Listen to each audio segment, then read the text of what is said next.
Tonight, Vice President Kamala Harris targeting a small but potentially decisive group of voters, Republicans turned off by former President Donald Trump. With 15 days left, Harris is focused on vote-rich counties in the key swing states of Pennsylvania, Michigan, and Wisconsin, making an aggressive bid to win over independents and moderate Republicans, with Liz Cheney by her side. Harris started her day in the Philadelphia suburb of Chester County with a warning about the danger Trump poses. There are things that he says that will be the subject of skits and laughter and jokes.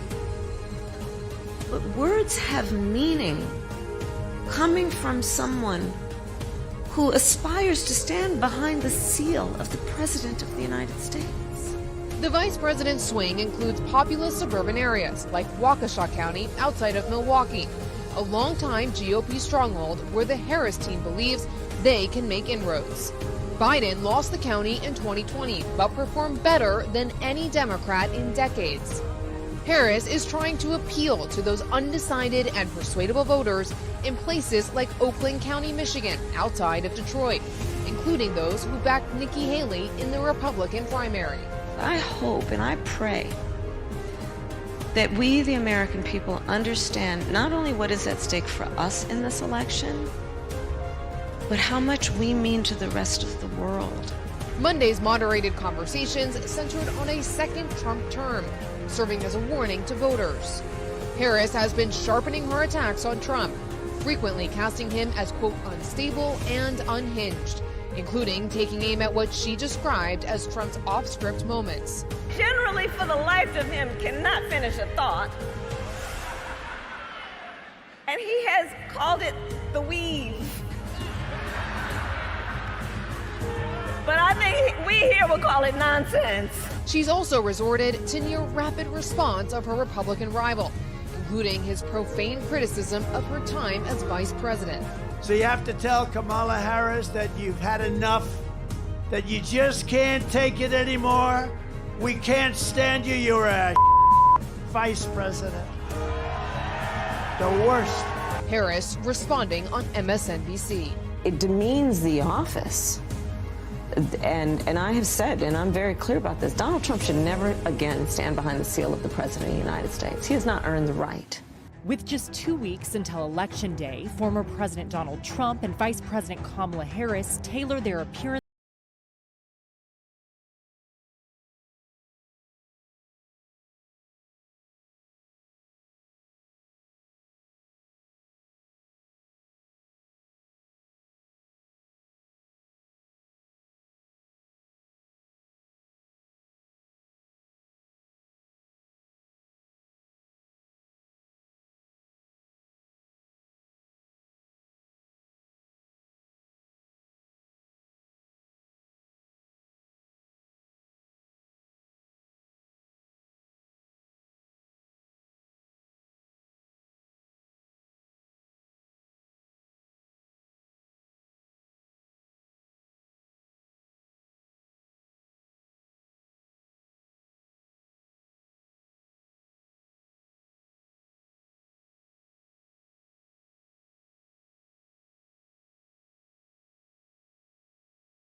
Tonight, Vice President Kamala Harris targeting a small but potentially decisive group of voters, Republicans turned off by former President Donald Trump.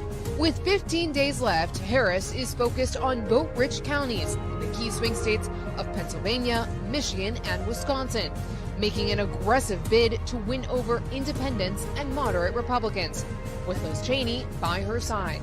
Harris started her day in the Philadelphia suburb of Chester County with a warning about the danger Trump poses. There are things that he says that will be the subject of skits and laughter and jokes. But words have meaning coming from someone who aspires to stand behind the seal of the President of the United States. The vice president's swing includes populous suburban areas like Waukesha County outside of Milwaukee, a longtime GOP stronghold where the Harris team believes they can make inroads. Biden lost the county in 2020, but performed better than any Democrat in decades. Harris is trying to appeal to those undecided and persuadable voters in places like Oakland County, Michigan, outside of Detroit, including those who backed Nikki Haley in the Republican primary. I hope and I pray that we, the American people, understand not only what is at stake for us in this election, but how much we mean to the rest of the world. Monday's moderated conversations centered on a second Trump term, serving as a warning to voters. Harris has been sharply. Good evening. Only 13 days to go in one of the most momentous and unusual presidential races in American history. Tonight, Kamala Harris faces voters in the biggest battleground prize, Pennsylvania. CNN's presidential town hall begins right now.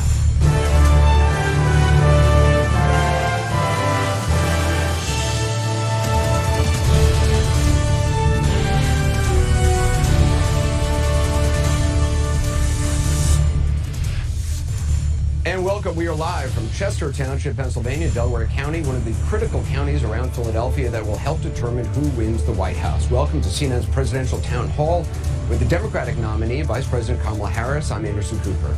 Now, in this room, we have assembled a group of 32 Pennsylvania voters who say they are still undecided or persuadable.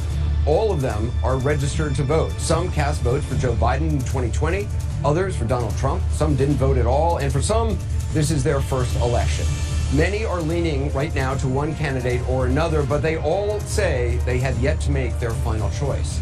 Now, we found these voters working with a nonpartisan research firm, as well as business and religious groups, universities, and other civic organizations. These voters are asking their own questions tonight, selected by CNN to cover a variety of topics. You may see them holding a piece of paper when they're asking their question. It has their question on it. That is a question they have come up with. It has not been edited in any way by CNN. We also invited former President Donald Trump to participate in a town hall or a debate. He declined. Ladies and gentlemen, please welcome Vice President Kamala Harris.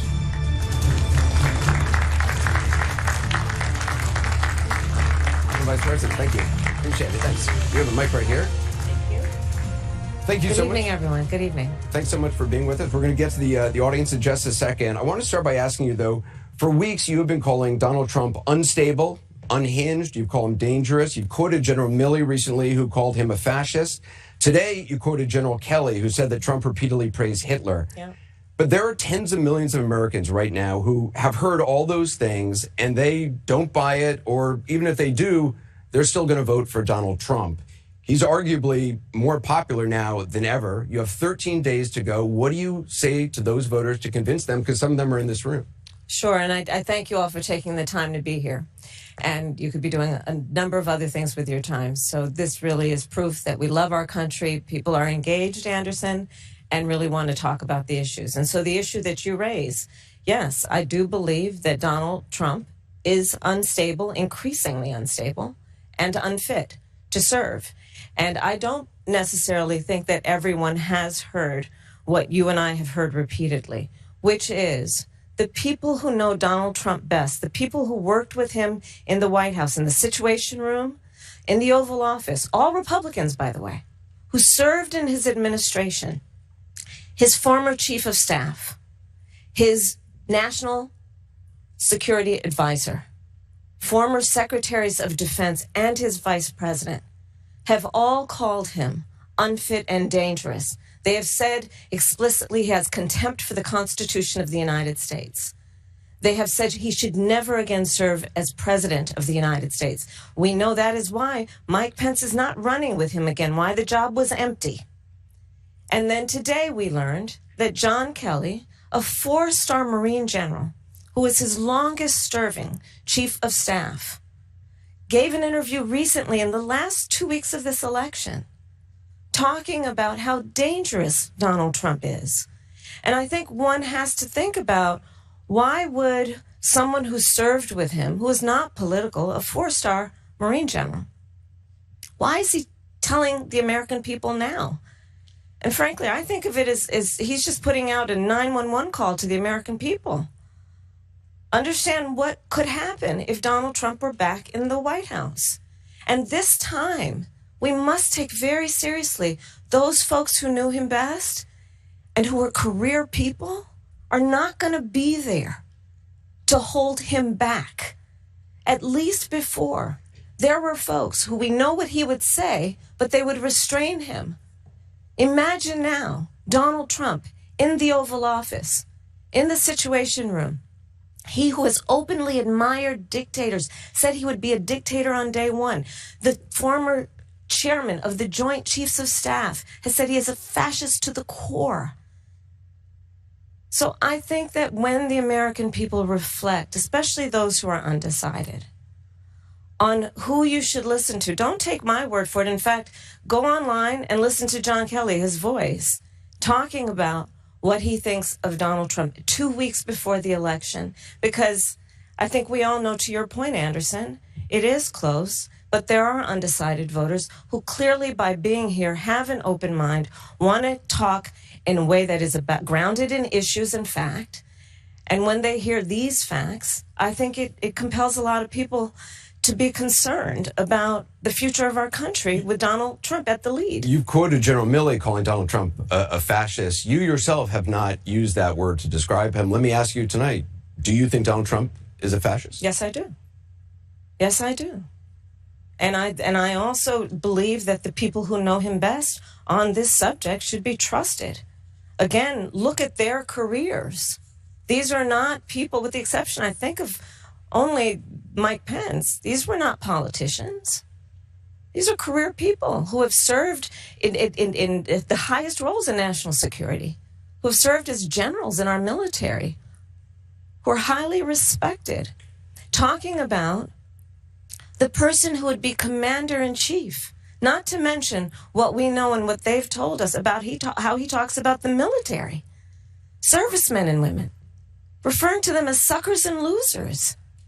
How he demeans people who have taken an oath to sacrifice their life for our country.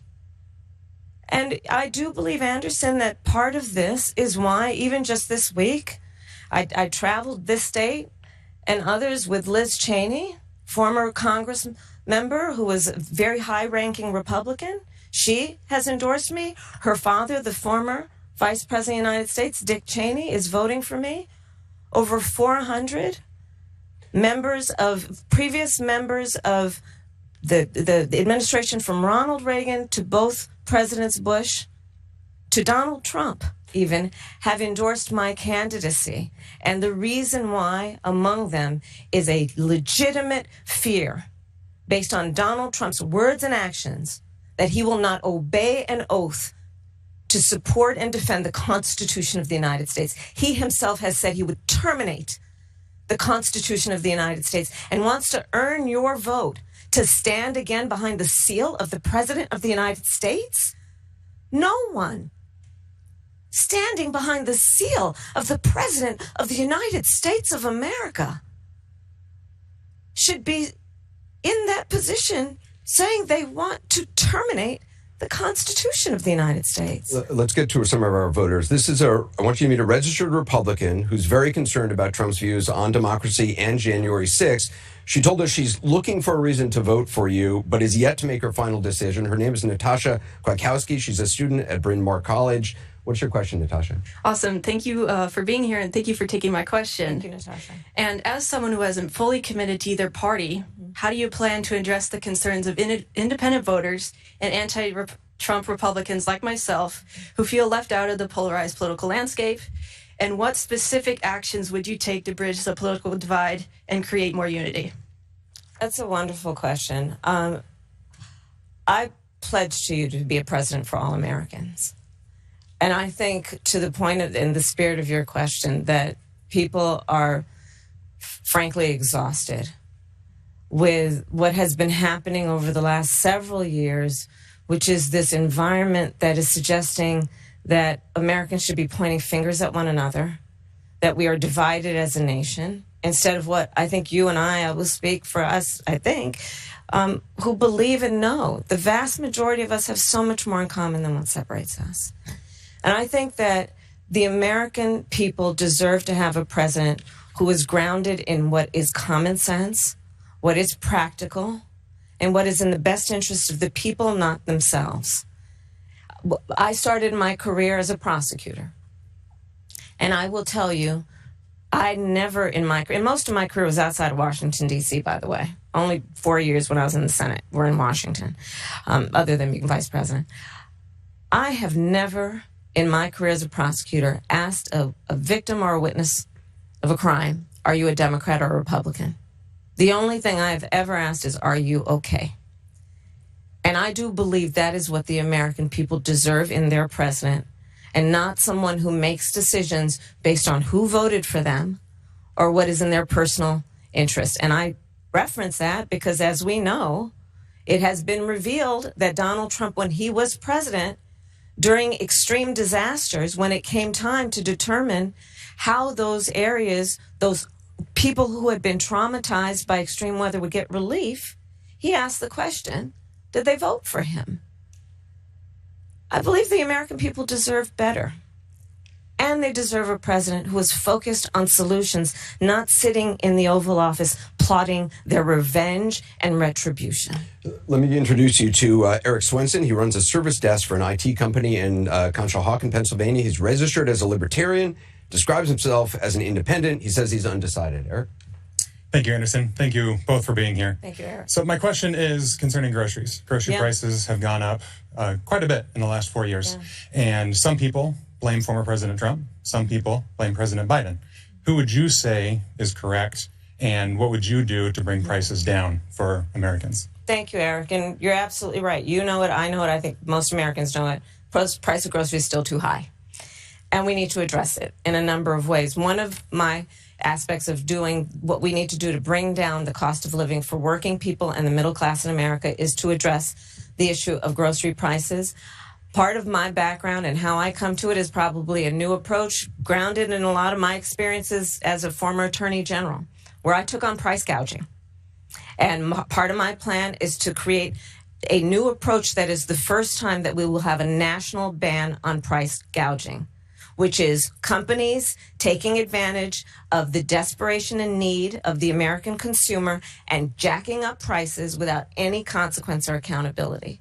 So that is one way. But to your point, Eric, there are a number of issues that we need to address in terms of bringing down the cost of living. It includes what we need is really a new approach that I bring to the issue of affordable housing, including, for example, rent. And again, I bring to it my experience, knowing what has been happening in terms of how corporations have been buying up blocks of property to diminish competition, and then rents get jacked up, and addressing that, both in terms of making sure that there is a consequence and accountability for that, but also investing in people's dreams of home ownership, knowing that for too long, frankly, both administrations in both parties, Democrats and Republicans, haven't done enough to deal with the issue of housing. And we need a new approach that includes working with the private sector.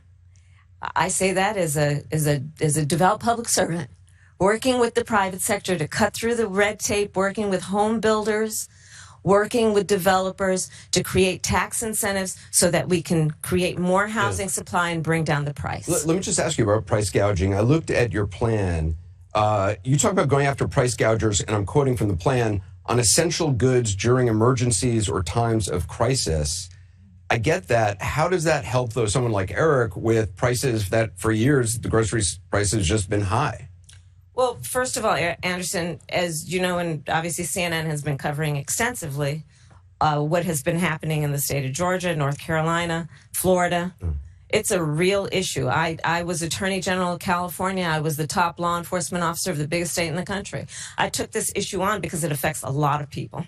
And I'm not going to apologize for the fact that we need to actually deal with accountability when these, not all, in fact, most don't, but when companies are taking advantage of the desperation and the need of the American people. We saw it actually during the pandemic as well, where because of supply chain issues, there was a reduction of supply, and then they would inflate the price of everyday necessities. Not to mention, by the way, again, Donald Trump should be here tonight to talk with you and answer your questions. He's not. He refused to come. But understand that part of his plan is to put in place a national sales tax of at least 20% on everyday goods and necessities.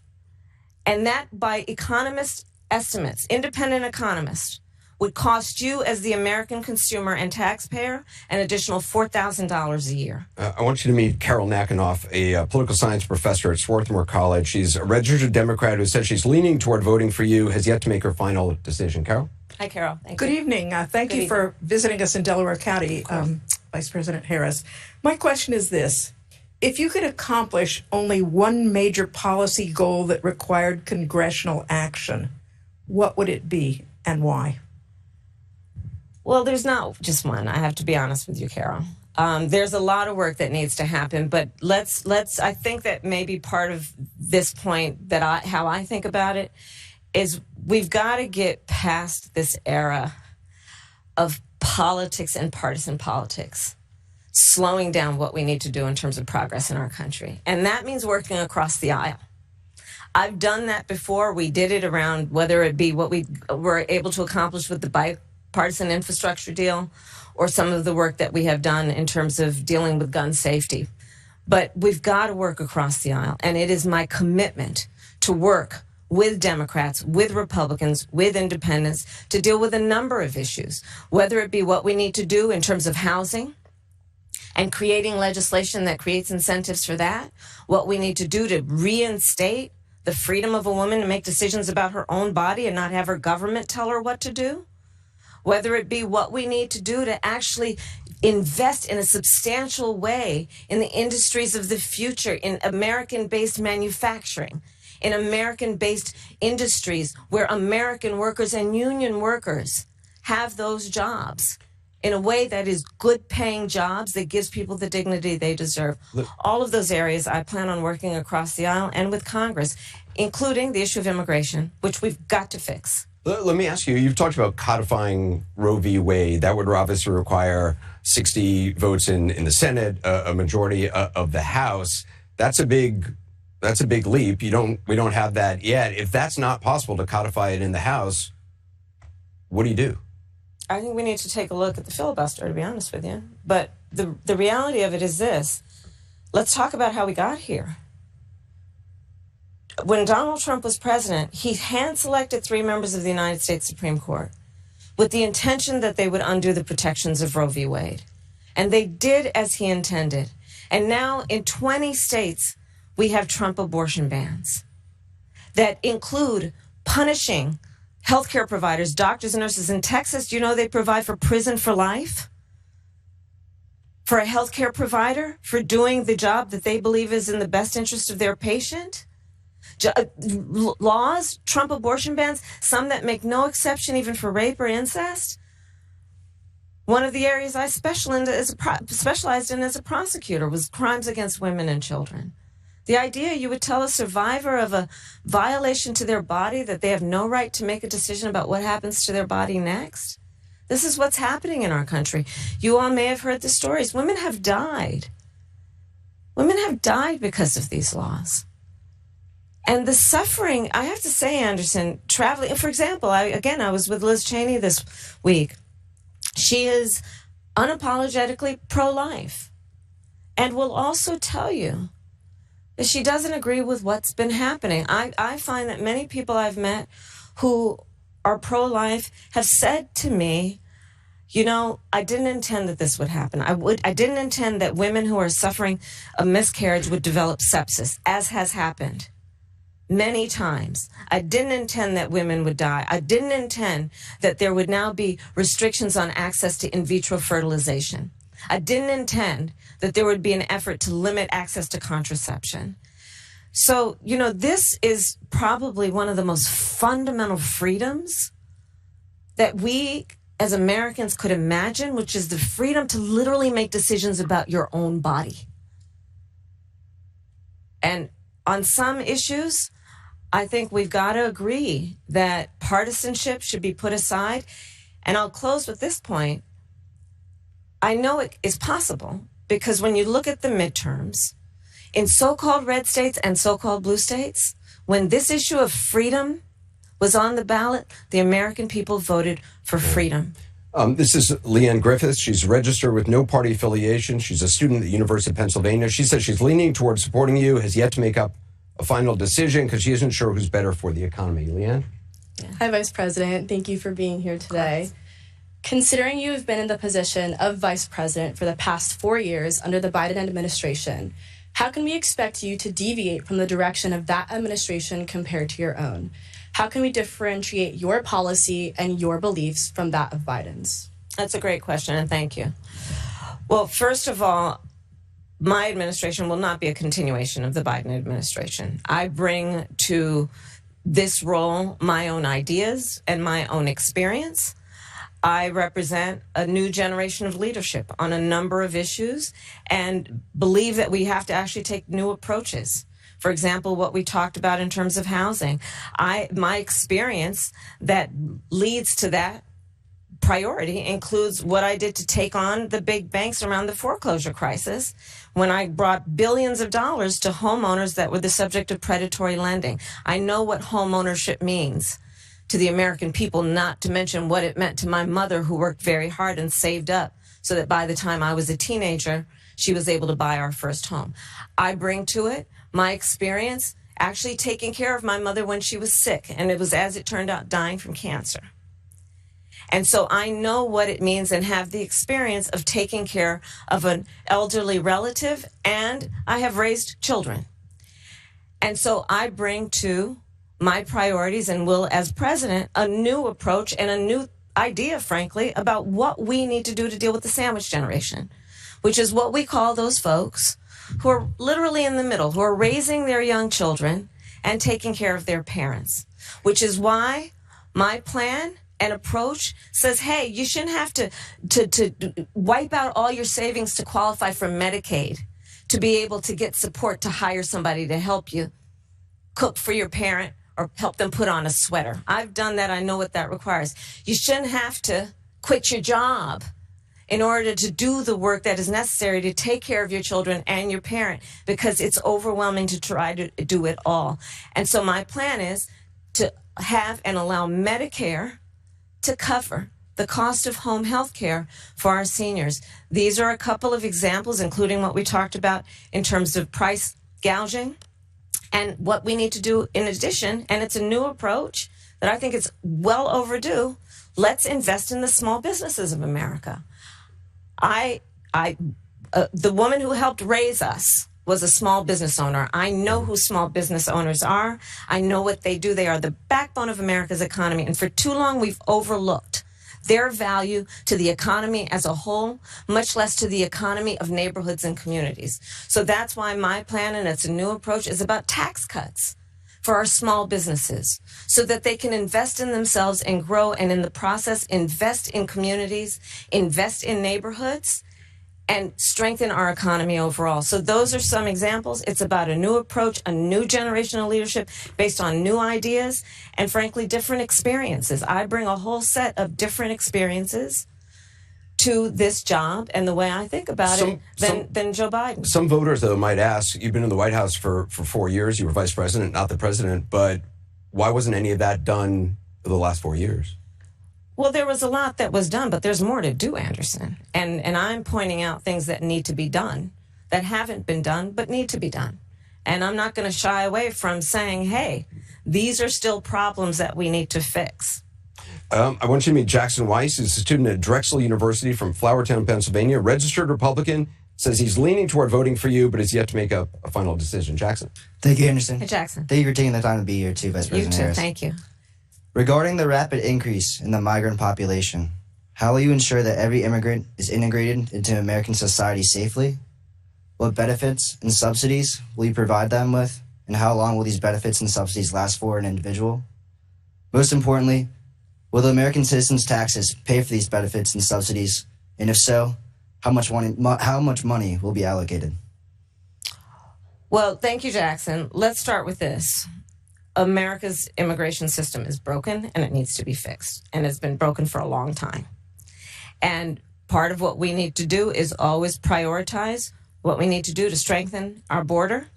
I will tell you, I'm the only person in this race among the two choices that voters have. I've personally prosecuted transnational criminal organizations in the trafficking of guns, drugs, and human beings.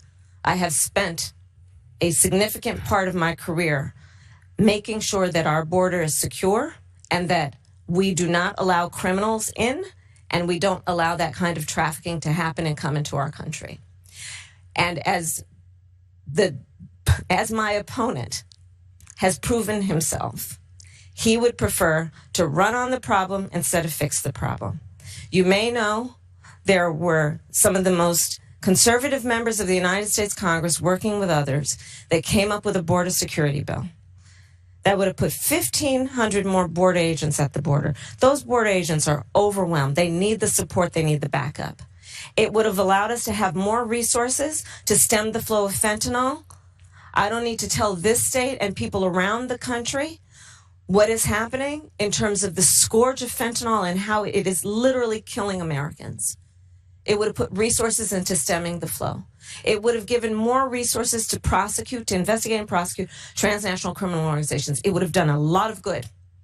Donald Trump got wind of the bill and told them, don't put it forward. He killed the bill because he preferred to run on a problem instead of fixing a problem.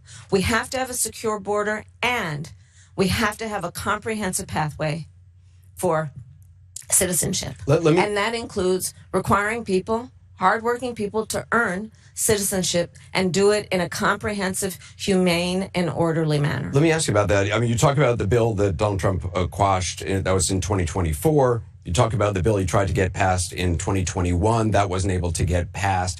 2022, 2023, there were record border crossings. Your administration took hundreds of executive actions. It didn't stem the flow. Numbers kept going up. Finally, in 2024, just in June, 3 weeks before the first presidential debate with Joe Biden, you institute executive actions that had a dramatic impact, really shut down people crossing over. Why didn't your administration do that in 2022, 2023? First of all, you're exactly right, Anderson. And as of today, we have cut the flow of immigration by over half. In fact, the numbers I saw most recently, illegal immigration But if is it was low. that easy with that executive action, why not do it in 2022, 2023? Because we were working with Congress and hoping that actually we could have a long-term fix to the problem instead of a short-term fix. You couldn't have done one and both at the same time? Well, here's the thing. We have to understand that ultimately this problem is going to be fixed through congressional action. Congress has the authority and the purse. I'd hate to use DC terms, but literally they write the checks. Part of the issue is in order to really fix the problem at the border. I was just at the border recently talking with border agents. You know what they talk about? Yes, they are overwhelmed. They're working around the clock. And the other thing that they talk to me about, we need more judges down there to deal with asylum claims. We need more personnel down there to deal with processing. But Anderson, and that's where Congress kicks in terms of dedicating the resources to actually fixing the problem. We have dealt with it such that, to your point, we now, as of today, as of our visit, have lower undocumented immigrants and illegal immigration than Trump when he left office. That's true. But we need a permanent solution, and that requires bipartisan work. Do you wish you'd done those executive orders in 2022, 2023? I think we did the right thing, but the best thing that can happen for the American people is that we have bipartisan work happening, and I pledge to you that I will work across the aisle to fix this long-standing problem. I think the American people are demanding it on both sides of the aisle, and it's time we actually put the partisan approach to this aside. We know what can work. Well, let's talk about this compromise bill that you want to pass if you're elected. You said that's going to be a priority. It includes $650 million in funding for the border wall. That's something Republicans wanted. That was part of the compromise. Under Donald Trump, you criticized the wall more than 50 times. You called it stupid, useless, and a medieval vanity project. Is a border wall stupid? Well, let's talk about Donald Trump and that border wall. So remember, Donald Trump said Mexico would pay for it? Come on, they didn't. How much of that wall did he build? I think the last number I saw was about 2%. And then when it came time for him to do a photo op, you know where he did it?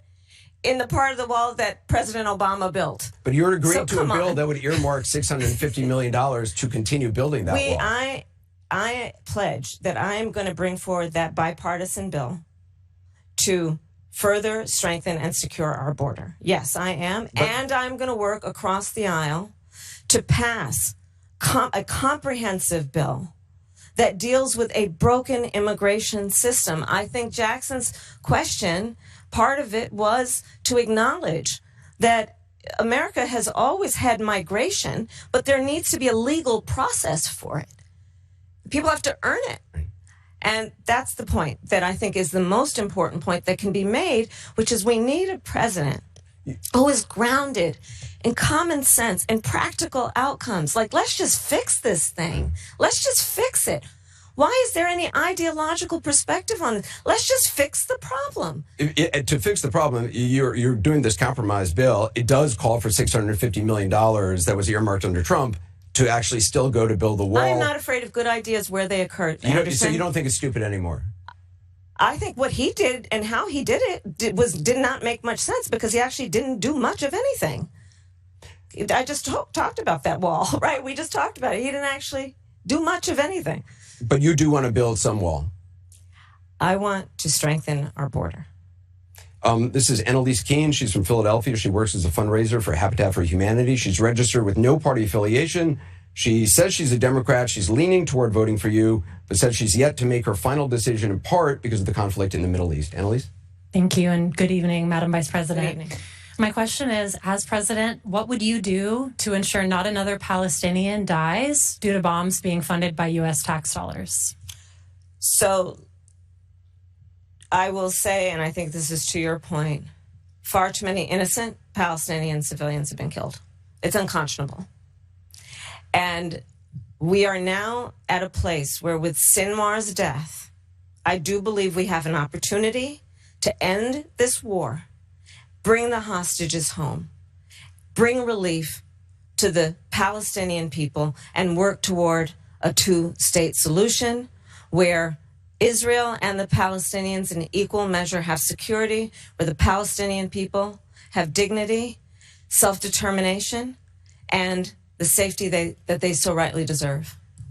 What do you say to voters who are thinking about supporting a third-party candidate or staying on the couch, not voting at all because of this issue? Listen, I am not going to deny the strong feelings that people have. I don't know that anyone who has seen the images who would not have strong feelings about what has happened, much less those who have relatives who have died and been killed. And I know people and have talked with people. So I appreciate that. But I also do know that for many people who care about this issue, they also care about bringing down the price of groceries. They also care about our democracy and not having a president of the United States who admires dictators and is a fascist. They also care about the fact that we need practical, common sense solutions from a leader who is willing to work across the aisle on behalf of the American people and not themselves.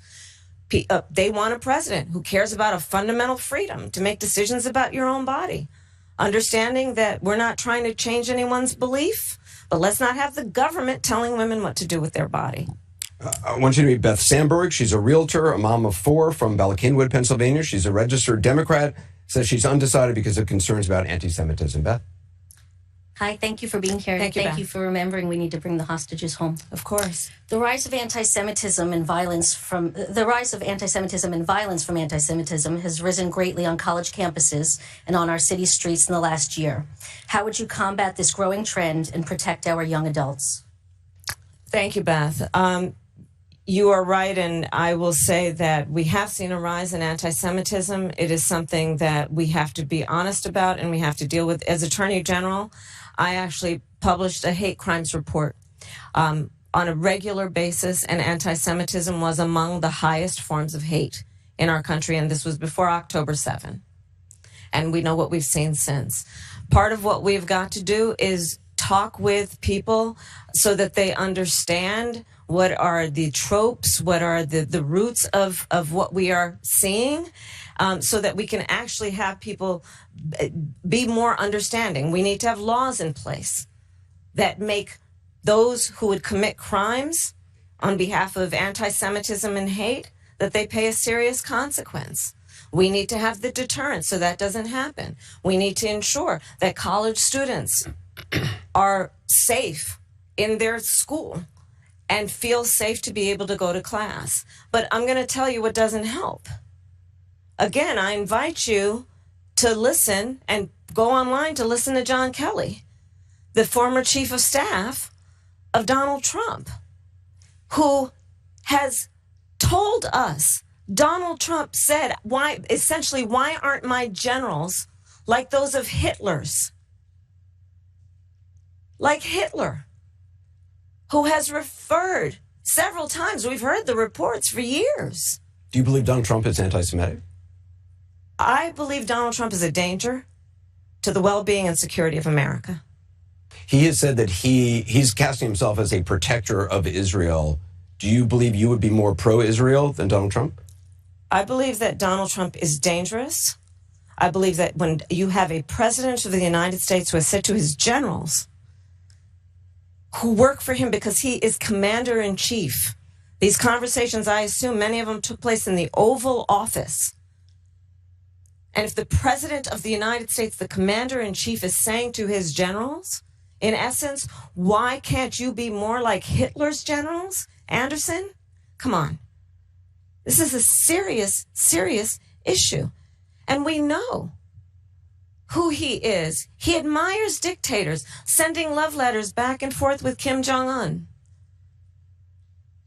Talks about the president of Russia, and then most recently the reports are that in the height of COVID, when most Americans could not get their hands on a COVID test, Americans were dying by the hundreds a day. He secretly sent COVID tests to the president of Russia for his personal use. So again, this election in 13 days is presenting the American people with a very significant decision.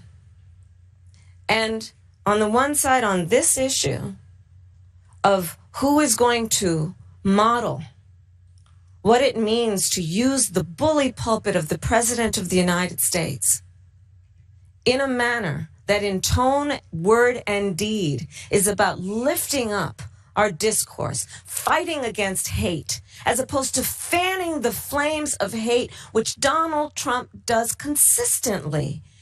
I'm going to tell you, we are an incredible country, and we love our country. Y'all wouldn't be here unless we love our country. And there are certain things where we've just got to come together and realize that we do believe in the importance of healthy debate on real issues, but there are certain standards we've got to have. And, you know, another point that even John Kelly talked about, I believe, and many have, is January 6th, where you have the President of the United States defying the will of the people in a free and fair election and unleashing a violent mob who attacked the United States Capitol. 140 law enforcement officers were attacked. Some were killed. And so I say that to say the American people deserve to have a president who encourages healthy debate, works across the aisle, not afraid of good ideas wherever they come from, but also maintains certain standards about how we think about the role and the responsibility, and certainly not comparing oneself in a clearly admiring way to Hitler.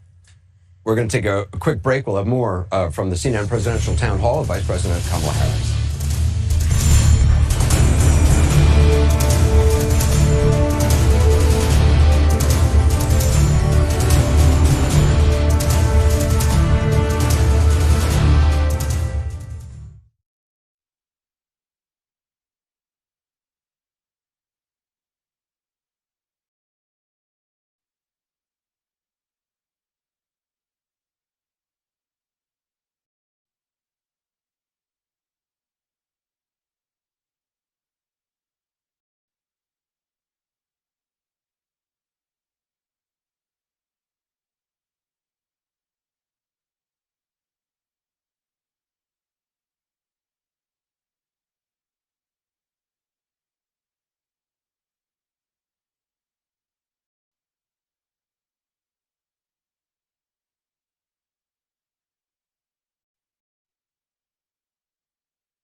And we're back with Vice President Kamala Harris. I want to ask you about something I read. I read that one of the first phone calls you made after President Biden announced that he was dropping out was to your pastor. And I'm wondering, if it wasn't a confessional, if you could say what that conversation was like. Well, my pastor, Reverend Dr. Amos C. Brown of Third Baptist Church, it was an extraordinary day that Sunday when the president called me. And I instinctively understood the gravity of the moment, the seriousness of the moment. I didn't predict or know exactly how that day would play out. And obviously now it's been 3 months since I've been at the top of the ticket, actually 3 months as of yesterday. But I just called him. I needed that spiritual kind of connection. I needed that advice. I needed a prayer. And there's a part of the scripture that talks about Esther and a time such as this, and that's what we talked about. And it was very comforting for me. And do you pray every day? I do pray every day. I do pray every day, sometimes twice a day. I grew up. So we grew up a little neighborhood church in Oakland, 23rd Avenue Church of God. And I was raised to believe in a loving God, to believe that your faith is a verb, you live your faith. And that the way that one should do that is that your work and your life's work should be to think about how you can serve in a way that is uplifting other people, that is about caring for other people. And that guides a lot of how I think about my work and what is important. Let's go to the voters. I want you to meet Joe Donahue from Bucks County, Pennsylvania. He works in customer service for a local retailer. He serves as a local election official. He's a registered Republican who says he's undecided, doesn't agree with your stance on abortion, but he is concerned about what he calls Trump's demeanor and actions on January 6th. Joe? Thank you, Madam Vice President, and thank you, Anderson. Madam Vice President, everybody as human beings, we're not perfect. We have our flaws. We make mistakes. We have our weaknesses. Mm-hmm. And the office of the presidency can sometimes bring those weaknesses out in ways that the incumbent may not expect. What weaknesses do you bring to the table, and how do you plan to overcome them while you're in office? That's a great question, Joe. Well, I am certainly not perfect. So let's start there. And I think that perhaps a weakness, some would say, but I really do value having a team. I really do value having a team of very smart people around me.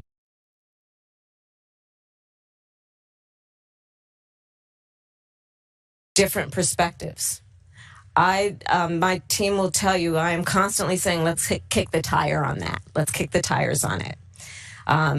Because, as I mentioned earlier, I started my career as a prosecutor. I was a courtroom prosecutor. I've tried everything from low-level offenses to homicides.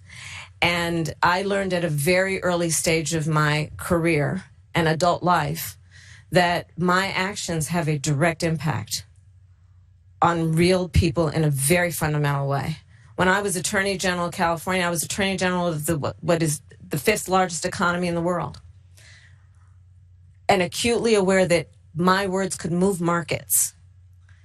So I take my role and responsibility as an elected leader very seriously, and I know the impact it has on so many people I may never meet.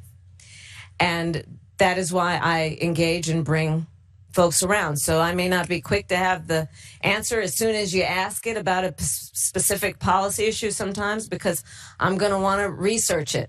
I'm going to want to study it. I'm kind of a nerd sometimes, I confess. And some might call that a weakness, especially if you're, in an interview or just kind of, being asked a certain question and you expect to have the right answer right away. But that's how I work. I don't think I've ever heard the former president admit a mistake. A lot of politicians don't. Is there something you can point to in your life, political life, or in your life in the last 4 years that you think is a mistake that you have learned from? I mean, I've made many mistakes. And they range from, if you've ever parented a child, you make lots of mistakes too. In my role as vice president, I've probably worked very hard at making sure that I am well versed on issues, and I think that is very important. It's a mistake not to be well versed on an issue and feel compelled to answer a question. I want you to meet Pam Thistle. She's from Winmore, Pennsylvania. She's a realtor. She's a widow. Her husband, Mike, died just a year ago. She has two daughters in college. She registered with no party affiliation and says she's undecided. She has concerns about how you would handle the economy. Pam? Thank you. And thank you, Anderson. And happy belated birthday, too. Thank you very much. I'm sorry for your loss. Oh, thank you. Yes. And I'm really appreciative for you to be here and get to know you. When you talk about rich people paying their fair share, can you be more specific? Income taxes are already on a graduated scale, where the more you make, the higher percentage you pay in taxes. So the rich are paying a disproportionate amount in taxes as it is. Over 40% of Americans don't pay any income taxes. Also, the really high earners may move their money offshore if there are disincentives in the U.S. This could impact the economy. I would like to hear more nuts and bolts about your economic plans. Sure. Thank you, Pam. So first of all, it is the case in the United States of America that billionaires on average pay less taxes as a percentage than teachers and firefighters and nurses. I'm talking about hard workers like pound the street, have some success. Yes, no, I understand, but I want to just let's set the scene, right? Yeah. So when I say that the richest among us need to pay their fair share, I am referencing that, and I need to reference that because sadly, Donald Trump, when he was president, gave tax cuts to the richest, to billionaires and big corporations, which added trillions of dollars to our deficit. So that sadly needs to be said in a way that should be obvious to your point, but is not given what he did. Now, in terms of what we need to do to bring down taxes, I have pledged and have a plan for a middle-class tax cut that would affect 100 million Americans, including, for example, what we will do around small businesses in terms of tax deductions, in terms of what small businesses are now being mired in terms of a bureaucracy around they have to fill out and do their taxes in a way that actually holds them back. Part of my plan includes extending a middle-class tax cut that would include a $6,000 tax cut, essentially a child tax credit for parents and young parents in particular, knowing that the vast majority of our parents have a natural desire to parent their children well, but not always the resources. So this is going to include an extra amount of just money that people can use to pay for childcare, which is far too expensive for too many working families. And part of the issue here is this. We cannot, and I will not, raise taxes on anyone making less than $400,000 a year.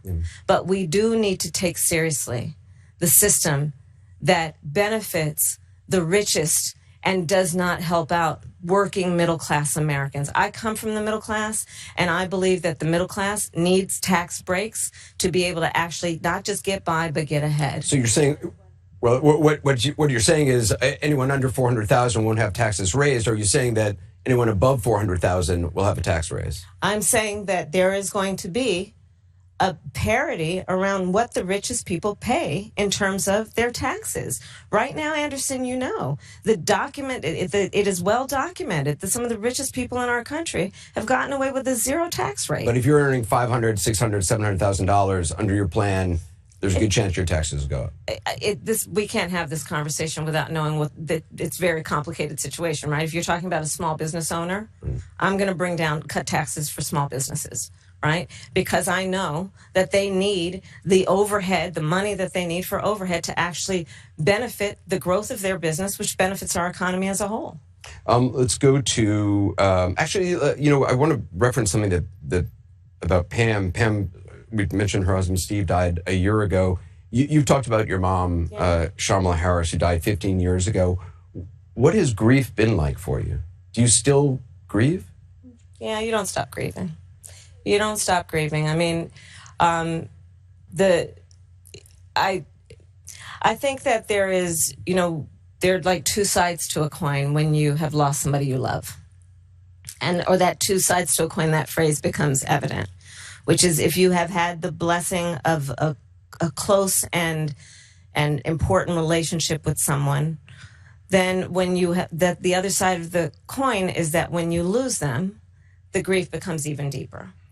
But I also believe that, for example, anyone who has lost a family member through cancer or an illness, my mother died from cancer, it is important to try and remember them as they lived and not as they died, because the grief can really weigh you down. I think the brain has a way of, when you're grieving, really spiraling down, and it's important, I think, to try and remember those you have lost in a way they'd want to be remembered, as being vibrant. And I think it's important to just to grieve as one does. I don't think there's any correct or proper way to grieve.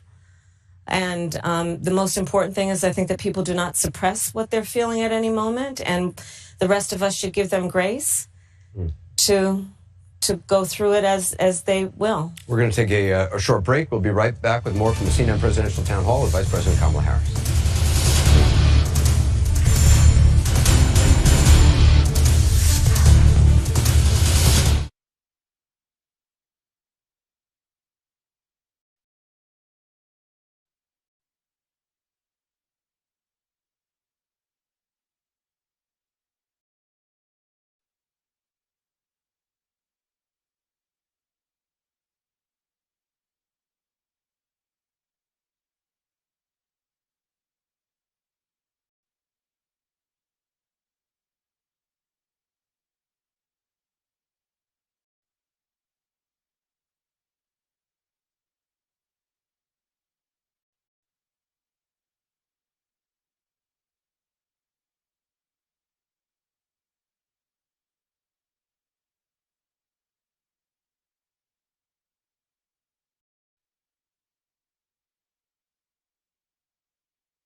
I want you to meet Rob McPherson. He's the Chief Marketing Officer for a local organization. He's registered Republican from Media, Pennsylvania, who told us he's leaning towards voting for you, but has concerns about what he calls shifts in your policy positions. Rob?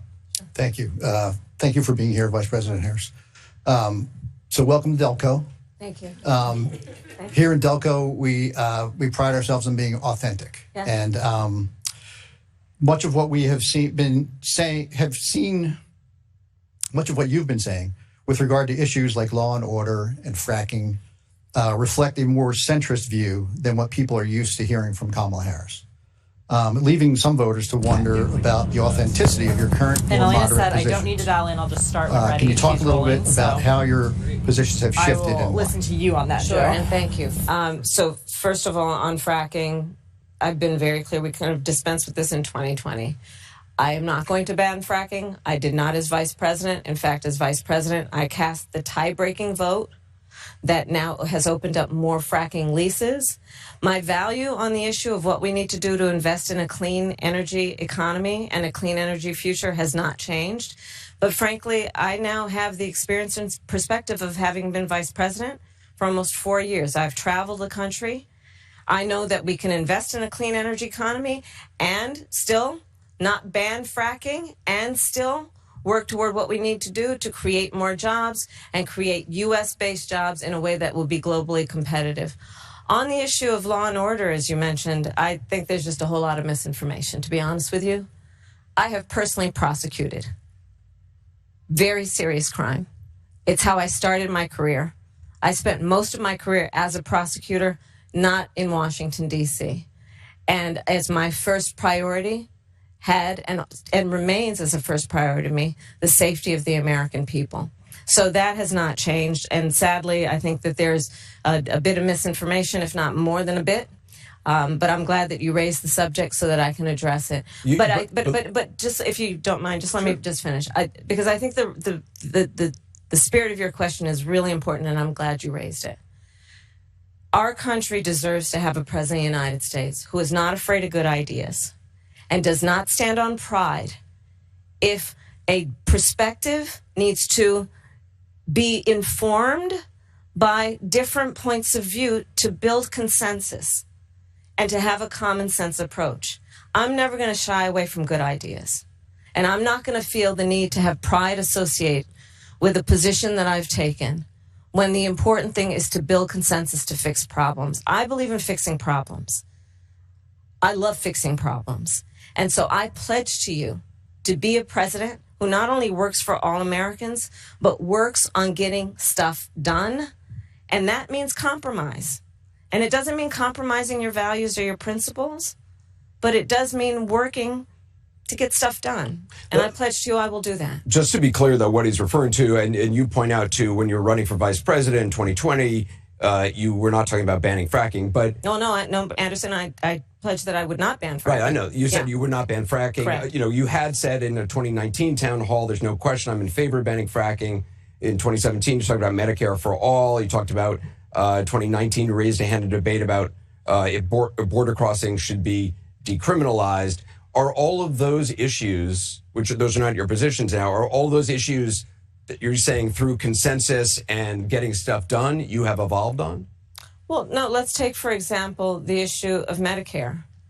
My point has always been that access to health care should not just be a privilege of those who can afford it. It should be a right for all people. So that is why I have worked on doing what we have done to, one, allow Medicare to negotiate against the big pharmaceutical companies to bring down the cost of prescription medication.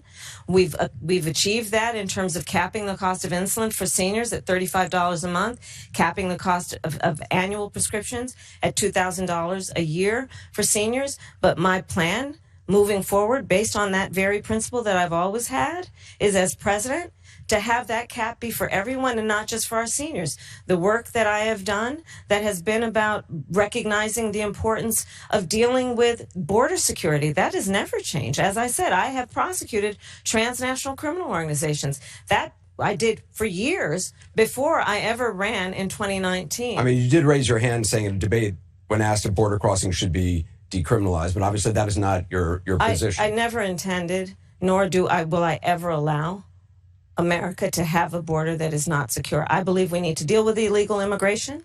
There needs to be consequences, which is why part of my plan that I have outlined, and again, please go to KamalaHarris.com. Sorry to throw a website on you, but why not? And you will see that part of my plan includes what we need to do to actually do more as it relates to putting resources in, including increasing penalties for illegal crossing. And just finally on fracking, you said you're clear you would not ban it as president. No, I would not ban it as president. Right, I know you're clear on that. Do you think it is bad for the environment, though? I think that we have proven that we can invest in a clean energy economy. We can mitigate greenhouse gas emissions. We can work on and sustaining what we need to do to protect this beautiful earth of ours and not ban fracking. Time is short, so I want to get some more voters in. Tanisha Spall from Lansdowne, Pennsylvania. She works as an education administration manager for the Pennsylvania Department of Corrections. Registered Democrat who says she's leaning towards supporting you, has yet to make her final decision. Tanisha, welcome. Thank you, Anderson. Thank you, Madam Vice President, for joining us this evening. Of course. I appreciate that you did acknowledge that we are a country that is faced with problems and issues. With the Supreme Court being plagued with issues, would you be in favor of expanding the court to, say, 12, so each justice has only one circuit court other than Chief Justice to assist in making judgments more balanced? Well, to your point, there is no question that the American people increasingly are losing confidence in the Supreme Court. And in large part because of the behavior of certain members of that court and because of certain rulings, including the Dobbs decision and taking away a precedent that had been in place for 50 years, protecting a woman's right to make decisions about her own body. So I do believe that there should be some kind of reform of the court, and we can study what that actually looks like. But I do believe. But again, let's just, while you raise the point of the court, understand that, again, in 13 days, the American people will decide who is the next president of the United States. In 13 days, you will decide who is sitting in the Oval Office on January 20th. And on one hand, you have in Donald Trump someone who has increasingly proved himself to be unstable and who, as we have established and the people close to him have established, he is unfit to serve. Somebody who, on January 20th, you can be sure will spend full time, like we know, and we've seen the image mentally of him sitting in the dining room off of the Oval Office, watching for hours as people violently attack the Capitol. You can be sure, because he has said he would weaponize the Department of Justice to go after his political enemies, that you can look at a Donald Trump in the White House after January 20th, sitting in that Oval Office, plotting his revenge. He has talked about the enemies within. We haven't even raised that subject, Anderson. The enemies within. He's talking about the American people. He's talking about journalists, judges, nonpartisan election officials. He has talked about, as John Kelly has talked about, can he send the military after peaceful protesters? And he's going to sit there unstable, unhinged, plotting his revenge, plotting his retribution, creating an enemies list. I'm going to tell you, my list will be a list of how I address and continue to address the issues that you all are raising this afternoon and evening. It will be a to-do list about how we can impact the American people and lift up the American people and address some of the challenges that we continue to face. I want to get one last questioner in. This is Elkin Pleat. He's a student at Temple University, registered Democrat, leaning towards voting for you, has yet to make up his final decision. Elkin. Hi. First of all, go Birds. And hi I'm from Danville, California. Oh, hi, Elkin. But my question is, what is the proudest moment of your political career thus far, including when you were the AG? Oh, that's a great one. I've actually had a few. One of them is I, as Attorney General of California, created what I named the Bureau of Children's Justice. And you may be familiar with that as a Californian. And it was because I believe that, frankly, we still have a lot to do in terms of policy that impacts children. And an investment in the children of our country is an investment in all of us and our future. And that work has actually produced significant results. That has been a proud moment for me. It was a proud moment for me to do the work that we've been doing that has addressed issues like maternal mortality. I mean, it's in response to an incredible tragedy, but lifting up that issue in a way that we agree that America should not have one of the highest maternal mortality rates in the world. So I have had the good fortune of, in my life as a public servant, knowing the impact that we can have. And I guess that is probably what motivates me most, because I know we can make a difference. I really do. And I do believe that the American people deserve a president who's going to be hardworking and, you know, will make mistakes from time to time, but is focused on you. And I think that is so fundamental in this election. So fundamental. You deserve a president. I believe the American people deserve a president who's saying, look, let's just be practical. Let's get things done. And let's not be afraid of having a little joy to the point of, you know, what makes you feel good about your work. Let's do it in a way that is grounded in optimism. You know, the thing that I think we all know about who we are as the American people, we are people who are ambitious. We have aspirations. We have dreams. We are inherently optimistic. Inherently optimistic. And I think people are exhausted with the idea that we're just going to be divided and angry instead of working on the problems and working together. And that's what motivates me, and that's what makes me proud when we're able to do that. So. Vice President Kamala Harris, thank you very much. Thank you. Appreciate it. Thank you, Anderson. And thanks for watching. Thanks to all the voters here. Be sure to join CNN on November 5th for Election Night in America right here on CNN. Jake Tapper and Aaron Burnett pick it up right now.